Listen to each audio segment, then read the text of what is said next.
Good morning, everyone. This morning we're going to cover some sources and some insights and some back and forth on the topic is Gaza part of Israel. Now, obviously, what's going on in Gaza and the war with Israel in Gaza is very much foremost on our minds and our hearts and our prayers. We're focused by what's going on in Gaza. Interesting, a headline yesterday, or actually it was an article by Mati Friedman in the Free Press. For anyone who hasn't read any of Mati's articles or books, he's fantastic. He quoted a military person that our focus is on Gaza, but we should really be focused on Hezbollah, on Lebanon. So, we're focused on Gaza, part of Israel. Maybe we'll have to focus on Lebanon. He says that could turn into something 10 times what we're seeing. That's a separate military strategy conversation for another time. But suffice it to say, Gaza is the area where the entire world is focused right now. And just in the aftermath of October 7th, there were a number of articles that were out there, different info graphics online, just the role that Gaza has played within Jewish history. So one of them, for example, was that the rabbi who authored the Shabbos song Karibon Olam. Famously, that song was composed in Gaza. So this type of information resurfaced because Gaza was once again the focus. And especially if you start researching, different times when Gaza emerged as a topic of conversation, before October 7th, 2023, a lot of the major conversation was back in 2005 during the disengagement from Gaza, when Israel pulled out of Gaza, and in the hopes that nothing like this would happen. And then best laid plans, unfortunately, we've seen what that led to. And that had its own halakhic conversations to be had. And so, with Gaza once again on the radar screen, there were discussions, the role that Gaza played biblically, archaeologically. You look around, there are a number of, there's a lot of evidence, archaeological evidence of a long-time Jewish presence in terms of, it's like a 6th century synagogue that was found in Gaza. They found the fresco floors and the mosaic tiles. There's a mosque in Gaza that may have been originally a synagogue. It says Jewish symbols on the mosque that's in Gaza. So these are all aspects of the historical Gaza. Right, Gaza was also a place that for a very long time in Israel was a place that people would just go to. Certainly from 1967 through the late 80s, there really wasn't much of a border. People would go to Gaza. Israelis would go to the beach in Gaza. People would go to Gaza to go shopping, go to the mechanics, get their cars washed, things of that sort. And it was really the first intifada, which led to more separation, and then Oslo, and ultimately the disengagement. And here we are. So that's the Jewish history in 5 seconds. But as was mentioned, it's now on the radar screen. Also, the idea of the radar screen of what's the Jewish connection, and should Jews go back to Gaza and live there? And that's a political hot potato that was exacerbated by source number one. This is a headline from the Times of Israel. Cabinet members called to resettle Gaza, encourage Gazans to leave at jubilant conference. In front of an impassioned audience of thousands of right-wing activists, 11 government ministers and 15 coalition lawmakers pledged Sunday night to rebuild Jewish-Israeli settlements in the heart of the Gaza Strip, with some also encouraging the emigration of the Palestinian population after the war with Hamas is over. Speaking amid a carnival-like atmosphere at the Jerusalem International Convention Center, Finance Minister Bezalel Smotrich, the leader of the ultra-nationalist religious Zionism party, extolled the virtues of creating new settlements, declaring, God willing, we will settle and we will be victorious. National Security Minister Itamar Ben-Gvir, leader of the extreme right Otzma Yehudit party, told Prime Minister Benjamin Netanyahu, who was not present in the audience, that it was time to return home to Gush Katif, the name of the Israeli settlement block in Gaza that was evacuated in the 2005 disengagement. Footage from the conference drew backlash on social media, with critics noting that the government and coalition ministers were gleefully dancing while the war is raging. Tens of thousands of Israelis are displaced, soldiers are being killed on a near daily basis, and 136 hostages are still being held by terrorists in Gaza. Netanyahu himself didn't attend the conference and indicated Saturday night that he opposes resettling Gaza and this wasn't an accepted government policy. Asked about the issue at a televised press conference, the premier said lawmakers and ministers are allowed to speak their minds, but Israel's policy on post-war Gaza was set by the full security cabinet, the body authorized to make such decisions, and that no decision to resettle Gaza had been made. His opposition to revive Jewish settlement in Gaza has not changed, he said. And further demonstrating the more official Israeli government policy, source number 2, also the other day in the Times of Israel, after a dozen government ministers took part in a conference last night calling to resettle Gaza, report claims that Defense Minister Yoav Gallant has promised the U.S. that won't happen on his watch. According to a report in Axios, Gallant told U.S. officials last week that he wouldn't allow settlements to be built in Gaza, citing 4 U.S. and Israeli officials. So there's obviously a lot of emotion, and the issue is fraught with political and religious disagreements. One can review some of the news articles about the disagreements even within the religious community back in 2005, certainly in the political community. Of course, it's important to note that the architect of that disengagement was Ariel Sharon, by no means someone who would be branded a leftist until he did what he did. And so there's a lot of there's a lot of energy here, and hopefully we can avoid that. Certainly because I can mute everybody, so that's one way to avoid any of the disagreement. I could just end the Zoom and then we're done. But the idea is not to look at the pros and cons, to debate some of the suggestions for paths forward in Gaza or in that area with resettlement, but we're going to look at some of how and where Gaza appears in some of the biblical and Talmudic sources. But that's the article. I'm happy to take any questions or reactions so we can get that all out of the way before we look at the sources. Rabbi, legally... How did I know that Al would be first? Legally, Gaza does belong to Israel. Is there any question about that?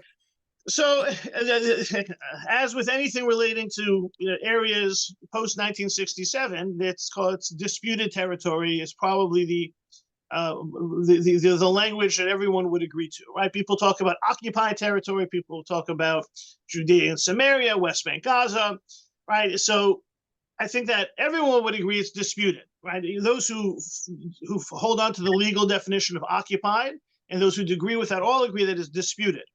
And the tricky piece of Gaza was that it was disputed territory, right? In 1949, it was Egypt. 1967, Egypt was defeated. Israel took control, but Israel never did anything with it. It was disputed. But in 2005, Israel walked away from it. So it's kind of, what is its status? What was the last official status it had? So some would say it's Egypt, but I can tell you for sure Egypt doesn't want it. And it's sort of, if you'd ask the Ariel Sharon his plan, this is the Palestinians have their chance now. Some of you may have seen this. It was a commercial, I think, that the State of Israel has produced. It showed up on watching something on Hulu, and it's a commercial for a vacation in Gaza, and it presents it as a tropical paradise. Enjoy the beaches, the hotels, the foods, and it concludes with then shifting to pictures of terrorists, saying, "Well, that's what Gaza could have been until Hamas took over. End the war, get rid of Hamas." That's the commercial. If anyone's seen it, you could. If you haven't seen it, you can look for it online. There's a dispute. It is some of the interesting one of the arguments that is made by those who are having this push for resettlement is there was no war like this. There was never any terrorism when there was not this level of war when the Israelis lived in Gaza. There are a whole bunch of other problems, but it is challenging. We in Israel, when they stepped away from Gaza and just left it as Palestinian, it turned into rockets constantly. We're having a guest speaker from Alumim, Kibbutz Alumim, near the Gaza border, the Shabbos, and someone sent me a video of a news report done about that kibbutz and their security committee on October 7th, and they've patched together the closed circuit TV video of what was going on that day in terms of terrorists running around and the Israeli security group responding. And it was interesting to note that one of the members of the group was a father with his children, young children living in the kibbutz. They're hoping that the only way they can go back is if there's no more booms and no more threat, right? No more missiles. And it's interesting to think for the last 20 years, anyone living in that area has gotten used to it. Think of anyone who's been to Sderot, the whole place is a bomb shelter, and it's separate from the strategic conversation. Just think about what it's like to have created a whole area within the state of Israel that's used to living under the threat of missile fire, thinking that, well, this isn't so bad. We have Iron Dome. But so who gets Gaza? Well, it's the hot potato. It's like the last man standing. The slowest one gets stuck with it, and that's part of the problem. But that geopolitical conversation we can take further after looking at some of the sources. Any other questions or reactions? My view is Israel should permanently make it their own by being there. As a fact, forget about the vagaries.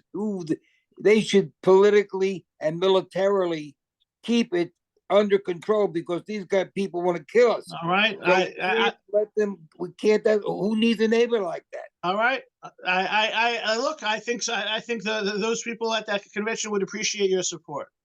It's complicated. It's complicated, and I think to pivot into the sources, it's always been complicated. What is Gaza? Is Gaza part of Israel? Was it part of the biblical Israel? Was it part of the borders? Right? When we talk about Israel, we talk about the biblical land that God promised to Abraham, where broad boundaries are mentioned. We have the Torah mentioning more specific boundaries in the end of the book of Bamidbar, right? North, south, east, and west. And we also have essentially where Jews lived historically. When they first entered the land of Israel 40 years after leaving Egypt, Joshua dividing the land, that whole period where Jews were living. You have the end of the first Commonwealth when the Jews were exiled. Where were they living? You have when they came back in the second Commonwealth, which was much more modest in terms of area. You have in that second Commonwealth the rise of the Hasmonean dynasty, and this is when we start to see mention of Gaza and the south of Israel as being places where Jews were controlling during that period. You have the Roman period, you have the exile, you have the Byzantine area, like I mentioned, you have a 6th century synagogue, you have Jewish dwelling in there in the Talmudic era and post it. You have mention of Jewish living in Gaza throughout until essentially things ended in 1949 to 1967, and then things ended again in 2005. So you have a timeline of Jewish presence. What does that mean to be part of Israel? So the term Gaza, excuse me, isn't the analogy of the American Indian and the American Pilgrims relevant to this discussion? Look, it depends which way you want to go. If you're going to accuse the Israelis of being the Pilgrims, I'd rather not go there. But if we're going to talk about the Israeli Jews being the indigenous people that have been there continuously, the answer is yes. But I think it's for now. Let's look at at least from a Jewish perspective, Bible, Talmud, Jewish law, what some of the conversations are about.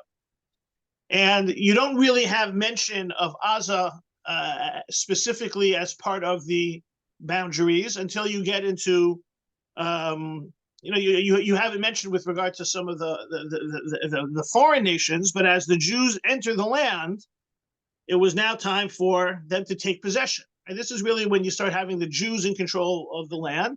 You had a promise, you had broad outlines of boundaries. Now it's the expression the rubber hits the road, right? Tuchas af and tish, at the table. Where are the Jews living? So Sefer Yehoshua presents Yehoshua, Joshua's conquering of the land.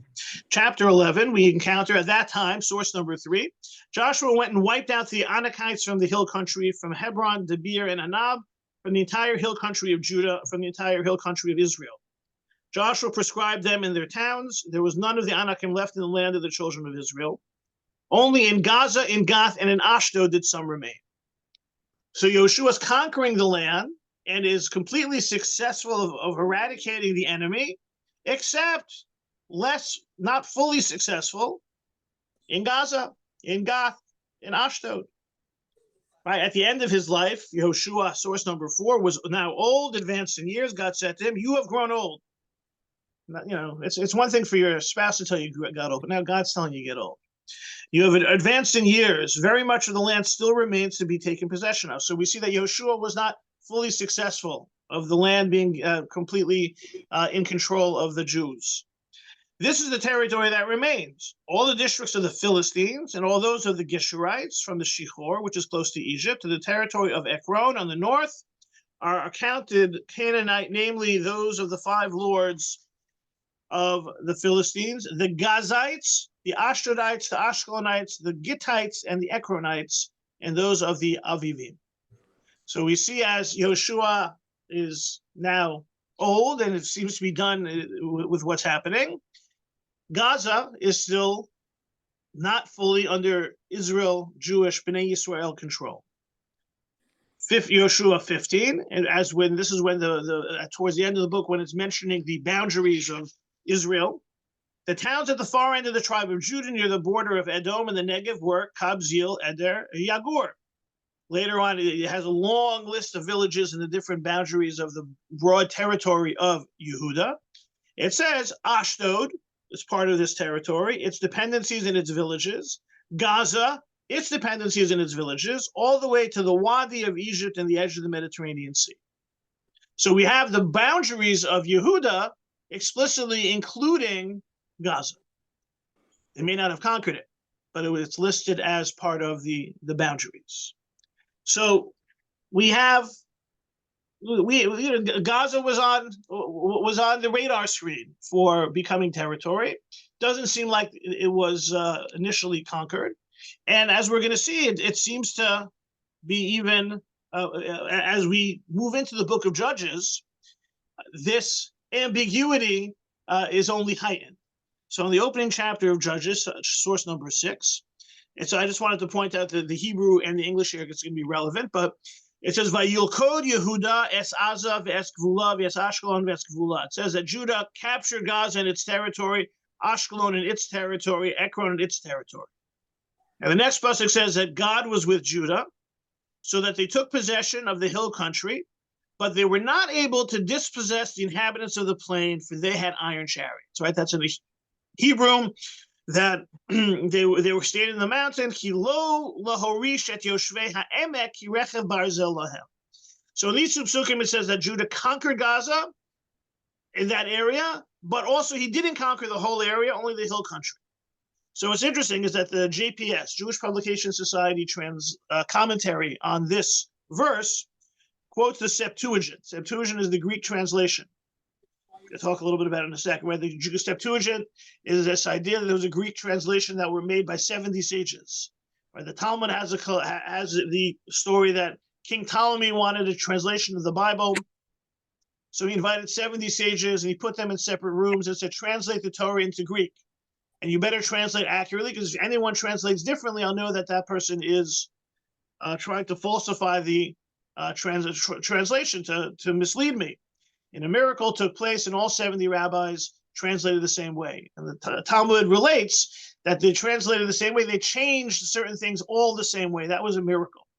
So, for example, in the opening chapter of Genesis, Bereshit, where it says, Na'aseh Adam, where God says, "Let us make man," they translated it as, "I will make man." Because had they left it as "let us make man," that makes it seem like there's more than one God. So there are a couple of these examples that miraculously all 70 rabbis in their individual rooms, each translated the same way. Others have pointed out that a bigger miracle would be if 70 rabbis would be in one room and they could all agree to the same thing.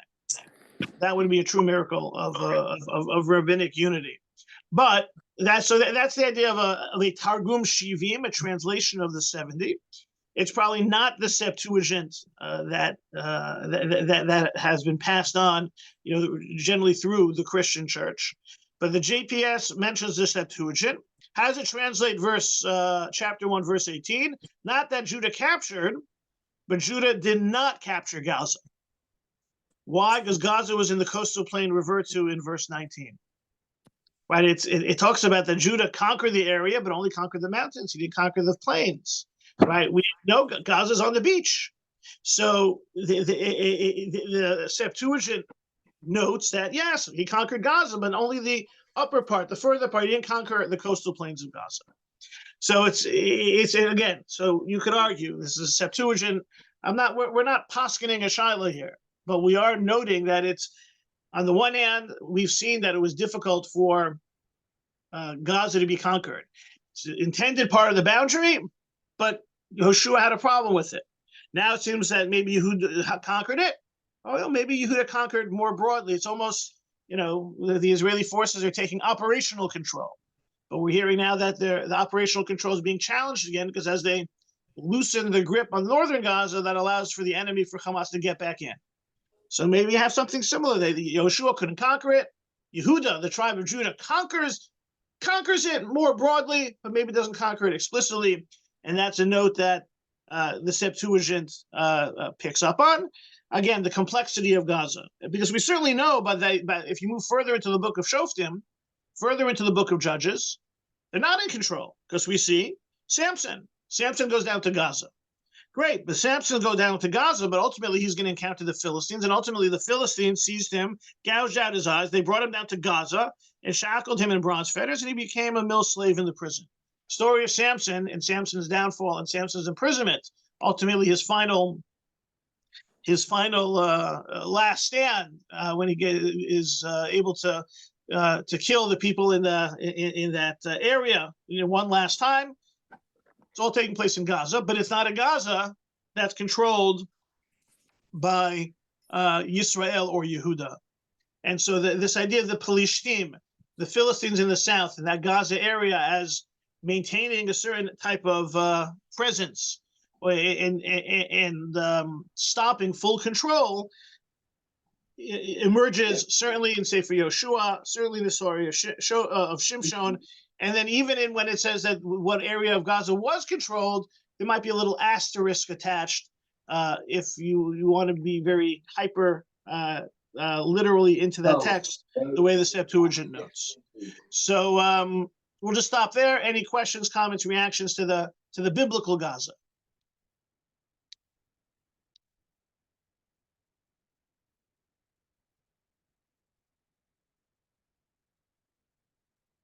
Rabbi, Yeah. there doesn't seem to be, except for the Mediterranean, like a natural border of this area. And if you look on a map, it looks kind of weird, like it sticks out, like it should just be part of Israel. Was the borders of Gaza always understood at what it is today, or did it fluctuate? Well, I think it depends what you mean by always. So I think a good thing, there's that. I think it's the Judaica Press version, or is it the Feldheim? The English books of the prophets, the Nevi'im, the ones with the pink covers. They have a great map of incorporating some of the more traditional views based on the verses and based on tradition. So I don't know, what we see as that Gaza Strip piece, that area certainly was, there definitely seems to be a recognition that Gaza was the coastline. How much of it is called Gaza versus how much of it is called, how much is Ashkelon, how much is Ekron, right? That's a little bit fungible, but it's definitely that basic area.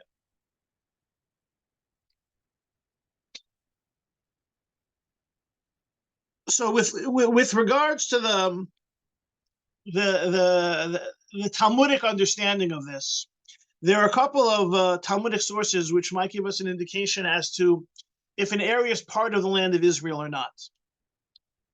Is it referred to as the land of Israel? Did the rabbis treat it like the land of Israel? So with regards to, from a legal or a halachic perspective, there are a couple of what we call nafkaminas, practical applications that could be involved. One is there a mitzvah to live there? Right? Is that part of the mitzvah to live in Israel? Do you fulfill that by living in these places? Second has to do with the mitzvahs that relate to the land, right? Truma, Maser, the tithings, the Shemitah sabbatical year. That's another piece of it. Part of it, may relate to, is it Israel or a diaspora with regards to Yom Tov, the holiday. And when it comes to these things, there's certain areas that are discussed very explicitly. So, like for example, the northern area, Syria, and some areas up north, which were seen as part of conquered by King David, they're viewed as kibush yachid. It wasn't really considered a full add-on to the land, and the laws of the mitzvos tluyot ba'aretz, the laws that are related to the land, are more rabbinic in nature than biblical. Now, and the Talmud goes into great detail discussing which ones and where and the like. With regards even to the boundaries of Israel, there's a discussion about, especially in the south, and this relates to Gaza also, when it talks about the south, and it mentions some of the landmarks, it mentions rivers, what rivers? It mentions the midbar, how much of the midbar, how much of the desert. Right? The Torah is not really specific in terms of coordinates on a map. So there's, especially if you look at the way it's described at the end of the book of Bamidbar, it just talks about Guvul. It talks about this boundary. When it talks about Avraham, it talks about rivers. It doesn't give us exactly. We have a couple of places that are mentioned. Beersheba, for example, it's mentioned a couple of different times. There might be more than one, but we know that's in the south. So how much of that south? How far south? So these are the questions which don't have 100% certainty answers and have more general answers. I would say for the most part, we're going to see that Gaza, just like we saw biblically, it's part of what's supposed to be considered Israel. Whether they got there or not is a little bit of a disagreement. But just to note that the idea of the boundaries not necessarily being as specific, there's a discussion about Eilat. And it seems from a comment of the Rambam that Eilat might not be part of the land of Israel's borders. And a lot of it had to do with regards to how many days of Yom Tov were kept, and that related to how far the messengers went. And there's this view that Eilat has 2 days of Yom Tov. In fact, there's actually a view that's in practice was recommended by the Lubavitcher Rebbe. However, the chief rabbinate, it's not just the chief rabbinate. People have discussed this Rambam and feel the Rambam is completely rejected by all the other authorities, and therefore it's not something to be worried about. But essentially, you have this discussion as to the boundaries of whether something's Israel, and that does have potential ramifications. Very often, for some of them, look, you can be a little strict. If you're not sure if you have to take the truma or not take the truma, just take the truma to be sure if it's a biblical obligation. If it's rabbinic and you're in doubt, then maybe you don't have to take it. But when should you keep 1 day of Yom Tov for 2? So Eilat, there does exist that minority view, but makes for an interesting question. For we talk about 1 day of Yom Tov or 2 for an American or diaspora Jew visiting Israel. We've had this discussion before, and keeping 1 day in Israel seems to be a view that is very solid and is more popular these days. But maybe it shouldn't be as popular in Eilat, because if Eilat is a place that maybe should be 2 days of Yom Tov for people who live there, then those who visit might keep 2 as well. I don't think so, but at least we can raise the possibility. So there are certain halachic discussions about this, but the rabbis in the Talmud and the sources that we do find, it's more of whether they were treating this place like Israel or not. So one example is Tosefta Negoyim. Rabbi Eliezer, son of Rabbi Tzadok, says there was a place within the Gaza area of Gaza, and it was called leprous ruins. So this is relating to, and there's a similar statement, a parallel statement to this in Sanhedrin 71a, the idea that the Torah presents that there can be tsaras. We call it leprosy. It's not leprosy, but it's tsaras. There's tsaras on the body, there's tsaras on clothes, and there's tsaras on the house. And when it talks about tsaras on a house, it says kisavo el aretz. This will happen when you enter the land. So Rabbi Eliezer, Rabbi Tzadok is saying there's a place in Gaza that had tsaras on the home. It was a leprous ruin, and they had to destroy it. So if there's a tsaras house, well, that can only happen in Israel. So if this place in Gaza was a tsaras house, what does that mean? Ipso facto, Gaza is part of Israel. And that's, in fact, how the Yavetz, Yaakov Emden's note on Sanhedrin talks about this. Therefore, you see in source number 9, Nichtov B'tzido, there's a little note of Rabbi Yaakov Emden, Shma mina Tchum Aza, Eretz Yisrael hi. The area of Gaza is Israel. The hub in the Goyim be'aretz moshvotechem tiv. We have to have tsaras on the house. It's in your land. The chen azma atzma sheken kazu, and he quotes what we saw before from Joshua. This is the part. It's part of Israel. So we see a rabbinic statement that there was a tsaras house in Gaza, and that it can only be a tsaras house by definition if Gaza is part of Israel. Now, some of you may be thinking, what about the fact that the tsaras house never happened? There's a very famous statement in the Gemara, also over there, that a Beit Hamenuga, a house afflicted by tsaras, never occurred. So there's another opinion that it did occur. It doesn't get as much attention. It's not as famous. Now we'll all remember it. There was a tsaras house in Gaza, and it was, and he saw it, and this is proof that Gaza is part of Israel. So that's one attitude, one rabbinic statement. Now, remember, the person who says that a tsaras house never happened might also agree that Gaza is in Israel. Like Rabbi Yaakov Emden points out, we have that biblical evidence. We have Yehoshua calling Gaza as part of the land, and that's enough to make it part of Israel for the living in the land and for the laws of agriculture and the like. Rabbi Eliezer, yeah. Is it necessarily true that the only place that houses could have a tsaras is in Eretz Yisrael? I mean, can't we interpret the psukim as saying, if there will be a tsaras in Eretz Yisrael, this is how you should handle it? Right. Does that necessarily? We could, but that's not the rabbinic approach. So the same rabbinic approach that says it can only be in Israel is the rabbinic approach that says Gaza must therefore ipso facto be in Israel. Okay, right? got it. You could also say that there was no such thing as a tsaras house, and Gaza is still Israel because Yeshua said so. But we see that we looked at the biblical verses towards Gaza, which seem to indicate it was certainly intended, maybe not ever practically part of it. Certainly in the Kibush era, until maybe David HaMelech when he defeated the Plishtim. But we see that from a straightforward biblical sense, it's part of Israel. You have with the asterisk of the Septuagint that maybe they never really conquered that Gaza piece just itself. Then you have the rabbis starting to treat Gaza like Israel. See, we feel that a tsaras house is only in Israel, and they had a place called tsaras house in Gaza. Must be that Gaza is Israel. Essentially, it's the rabbis. It's their own loop that's agreeing with it. And now we see Rabbi Eliezer Yehuda Waldenberg, who addresses this and invokes the Gemara that we saw. He has another Gemara. I'm sorry. Yeah. I have one question. Do the laws of Shemitah apply to Gaza?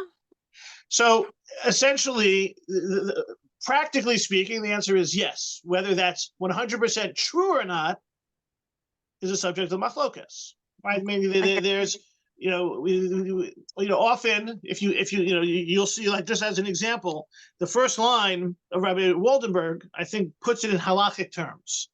Right? Source number 10, Ritzuas Aza, Lo Amod Kamim Yuchad Ala Bir HaHilchati B'Kesher LeRitzuas. I'm not going to go into fully investigating the halachic status of the shrib. Ki Archu Hadvarim. It'll be a very, very long conversation. Ritzoni Lavi B'Zeh Rak Hochacha Achat Klape Kama Migdolei HaPoskim HaSovrim Sha'aza Lo Nichlalas Hachas Hashem Eretz Yisrael Lo Nischachim B'Jusah Tzmer Keretz Hamim Ochol Yimo Kom Echad B'Shashus Kruk Al Kach B'Derech Agav Shashel Acheres. He's going to say that there's a Gemara that seems to talk about something else. So he's not going to go into it. And he's going to say at the bottom, the end of the day, he's going to start talking about the Grivats, the Rabbi Yaves, who we saw, that ultimately, and you just will jump to the end before we look at the proof that might be the other direction. In the bold on the top of page 3 of the sources, Le'inyan mitzvahs yeshivas be'eretz Yisrael lediro kvuro kapara ma Yoshua ben Osei avon Eretz Yisrael vada. This is Eretz Yisrael. Eretz Yisrael gemura below safek v'chol mitzvahs atluyus ba'aretz no hagos ba. All of the laws of the land apply to it. So, yeah, does it apply? Practically speaking, at the end of the day, nowadays, Tzitz Eliezer and many others will apply the laws of Eretz Yisrael to Gaza, including the agricultural ones, including Shemitah, right? One of the more tricky aspects of the Shemitah, especially as it relates to Gaza, is that Gaza is very famous for what produce? Anybody know? I think they still sell it under that name. The alei katif, the hydroponic vegetables. The lettuce, right? The lettuce is grown hydroponically, doesn't have bugs, right? So now that's an interesting question, whether that's really grown from the ground, or how that applies, for example, to Shemitah, or how that applies to Truma and Maser, or even as far as whether you can make a Borei Pri Hadama on it, is an interesting conversation. But yeah, we see from a practical purpose, at the end of the day, the Tzitz Eliezer is going to say, it's Gaza. Gaza is Israel. But And all so that was destroyed, right? That was all destroyed. It's not there anymore. None of that. The vegetation. Well, correct. Well, anything that Israel had then, meaning Yeah. some stuff was minimally left, and what they did with it, you can go back and review. There's a whole what about the shuls? How much of them were left? What kind of structures were left standing? There was a lot of attempt to get rid of every single structure, but I'm not sure that actually took place. There's a discussion about some of the Hamas set up, military checkpoints with the walls of some of the different buildings, but Israel tried very hard to not leave much behind. Similar to if you read about when Israel evacuated Yamit, when they gave the Sinai back to Egypt. And of course it took place like on Tisha B'Av and Churban. It had a lot of very difficult emotions connected with it, in addition to just the practicalities and certainly the politics. But so Rabbi Waldenberg invokes a Gemara that, with regards to what was from the Talmud. It's Gemara in Shabbos. It's now 1, 2, 3, 4 lines down at the end of the 4th line in source number 10. Why are the chickens fatter in Bavel? Go to Gaza and you'll see that they're fat. Now, the Rashi says that the expectation here is that this is all talking about Israel. It doesn't mean the Babylonian chicken, the chickens they have in Bavel that they get from Israel. Rashi says this is all about Israel. And go to see that the Midbar, Rashi says Midbar Azah Hima Eretz Yisrael.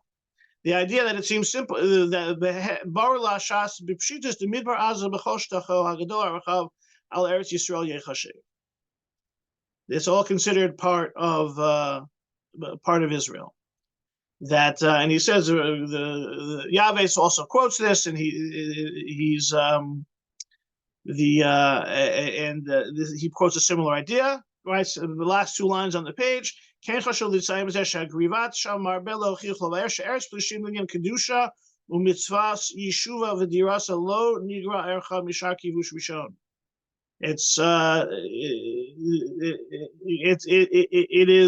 different.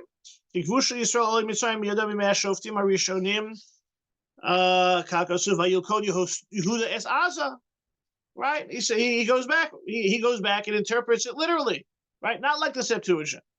Maybe also later on in the Second Temple era, and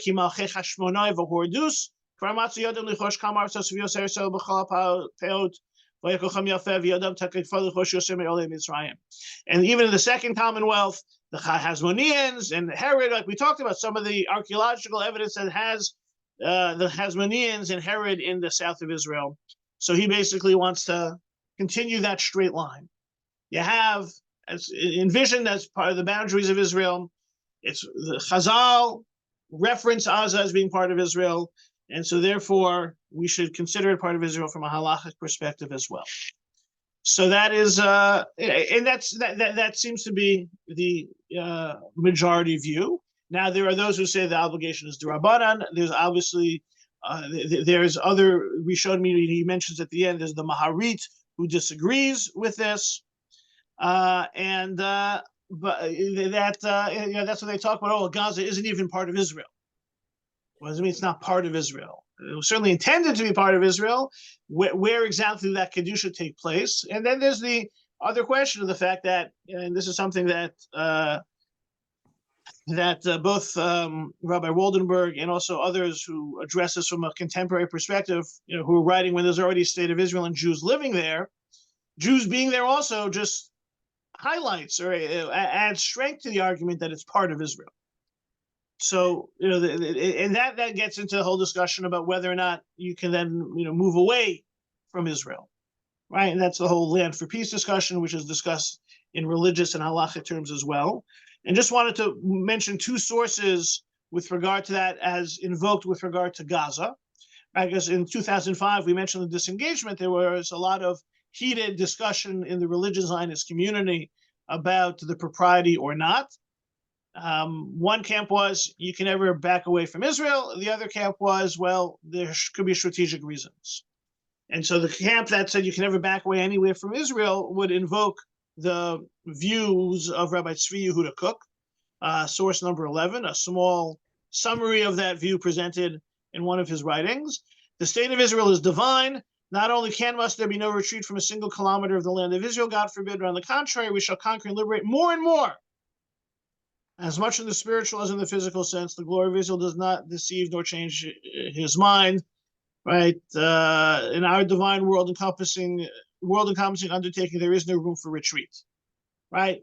It's pretty straightforward, and we know where the Rav Kook infused worldview would be. No retreat, no surrender, no backing away. On the other side, another camp, as represented by Rabbi Aaron Lichtenstein, right? And this comes from an exchange of letters he had with Rabbi Avram Shapira. Rabbi Avram Shapira was chief rabbi of Israel and also the head of the Merkaz Harav Yeshiva, the Rav Kook Yeshiva. So he, of course, followed that Rav Kook ethos of Rav Tzvi Yehuda Kook and was opposed to the disengagement. So much so that he encouraged soldiers to stay home and they should refuse to participate in the disengagement, which was another fight within the religious Zionist community at the time. So here's Rabbi Lichtenstein writing to Rabbi Shapira, source number 12. At the same time, there are military and political professionals who maintain there's a reasonable chance that the present government's plan will save, again in the long term, human lives and or will preserve the Jewish demographic character of the state. There's no certainty regarding these issues, but in the opinion of many, there's also no certainty in the opposite direction. It's difficult to predict the future. I think everyone would agree with that line, regarding which side you're on. In any event, according to this argument, we should define the present decision as one involving the possible saving of lives. They obviously admit that there exists a danger to lives in the opposite direction. In the short term, the disengagement might put people's lives in greater danger. But according to them, the matter remains uncertain. Examine every halachic ruling connected to the matter accordingly.